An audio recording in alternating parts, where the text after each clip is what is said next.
Esse vídeo é para quem quer aprender, melhorar no empreendedorismo através da neurociência. E se você não me conhece, caiu aqui de paraquedas, prazer, eu sou a doutora Letícia Nascimento, sou fisioterapeuta por formação, pós-graduanda em neurologia adulto e infantil.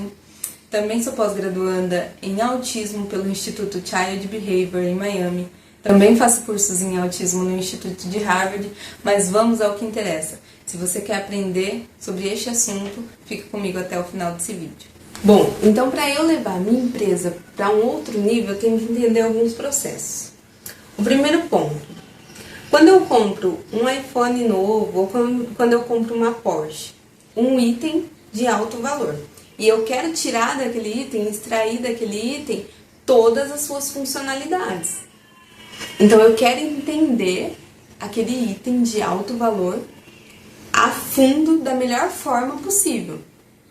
E por que eu não faço isso com o meu corpo?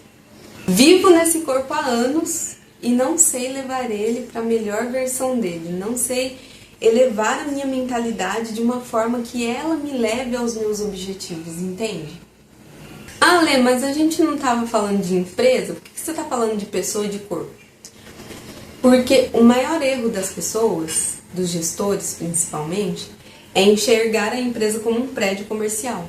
A empresa não é um prédio comercial, a empresa é um aglomerado de pessoas que trabalham em prol de uma ideia.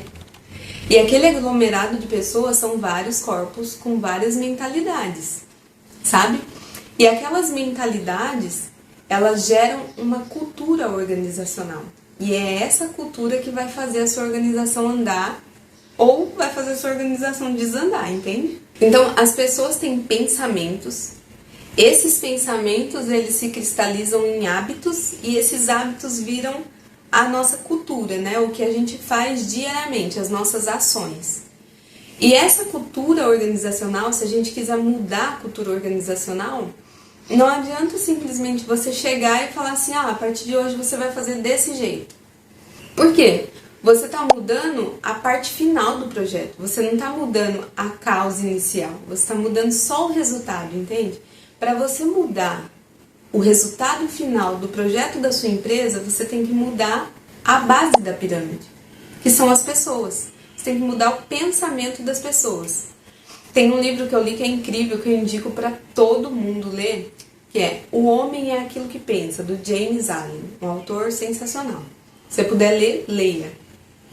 Esse livro, ele fala justamente sobre os pensamentos que se cristalizam em hábitos e os hábitos se concretizam em ações. E é exatamente sobre isso que a gente tem que falar.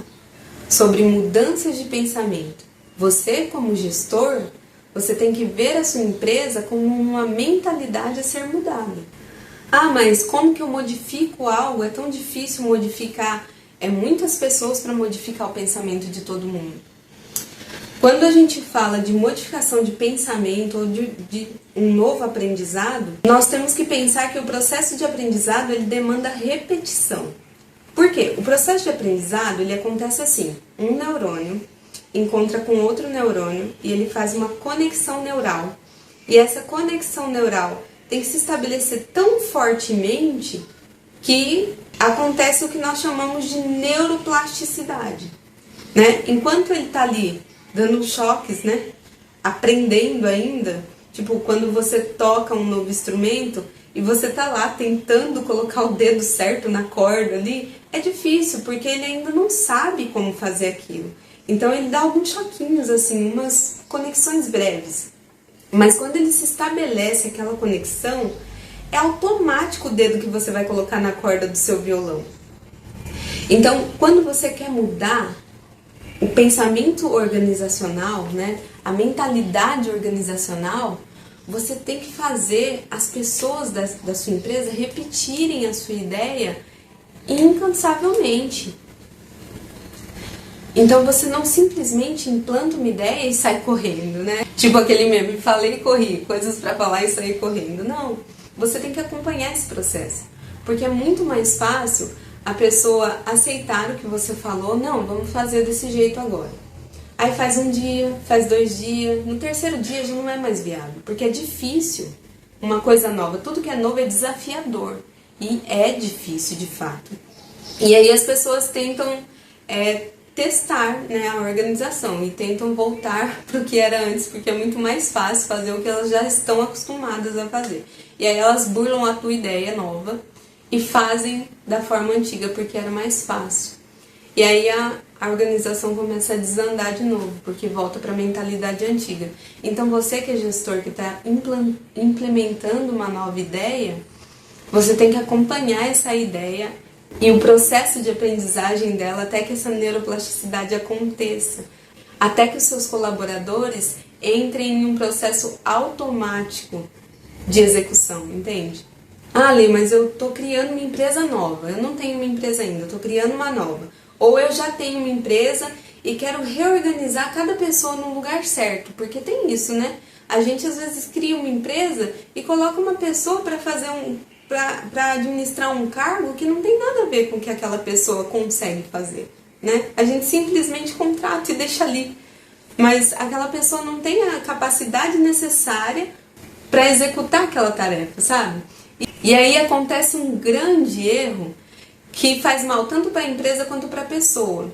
Quando eu estava no ensino médio, eu aprendi uma frase que mudou a minha vida, que é: se você julgar um peixe pela capacidade de escalar árvores, você sempre vai julgá-lo um idiota. Porque o peixe não foi feito para aquilo, né? Ele foi feito para nadar, não para escalar árvores. Para escalar as árvores, você coloca esquilos, não é verdade? Então as pessoas são da mesma forma. Você não pode colocar, por exemplo, uma pessoa tímida como uma recepcionista ali para recepcionar as pessoas, né? Pessoas tímidas têm que estar em processos que demandam atenção, elas vão ser boas nisso.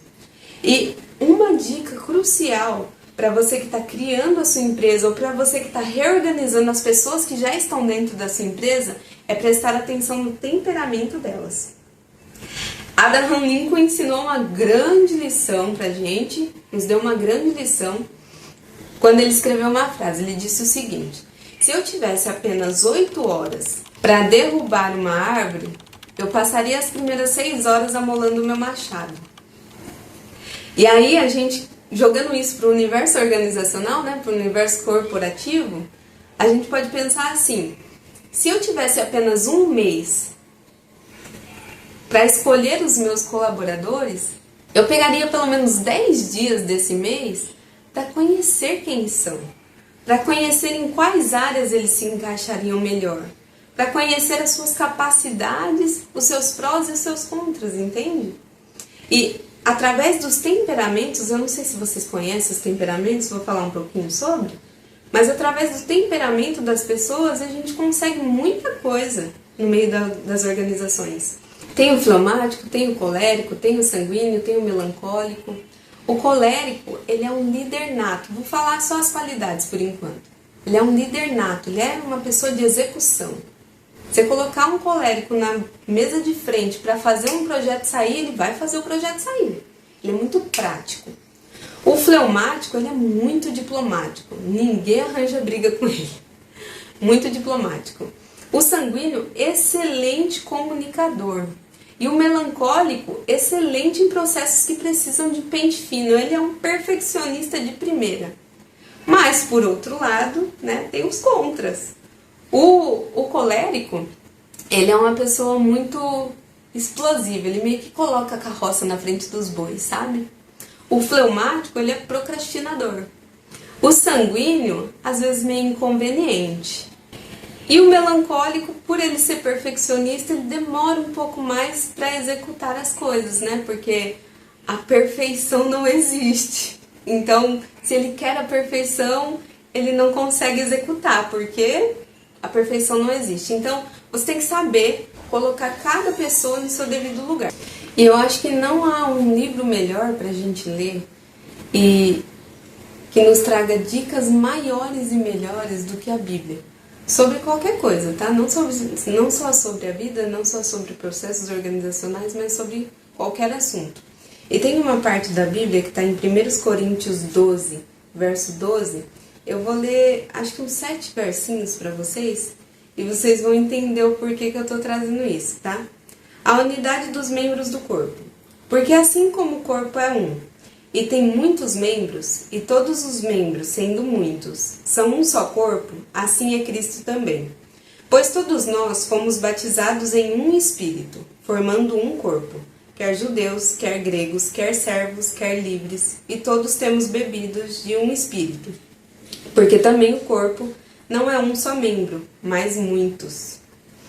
Se o pé disser, porque não sou mão, não sou do corpo, não será por isso do corpo? E se a orelha disser, porque não sou olho, não sou do corpo, não será por isso do corpo? Se todo o corpo fosse olho, onde estaria o ouvido? E se todo fosse ouvido, onde estaria o olfato? Mas agora Deus colocou os membros no corpo, cada um deles como quis. E se todos fossem um só membro, onde estaria o corpo? Então, dentro de uma organização, nós não podemos menosprezar o que cada um faz, porque cada um é importante. Não é porque um é porteiro que ele é menos importante do que o líder. Não é porque você é líder que você é mais importante do que quem faxina. Entende? Então, a organização ela flui de uma forma melhor quando a gente entende que a empresa não é o prédio, e sim o corpo, o conjunto de pessoas que ali trabalham. E aquela empresa só chega no resultado final porque tem quem faxina, porque tem quem abre a porta, porque tem quem gerencia, porque tem quem administra, porque tem o gestor, o do RH, o fisioterapeuta, o TO, o fono. Então saibam que não existe trabalho maior, melhor ou mais importante. Todos os trabalhos são importantes.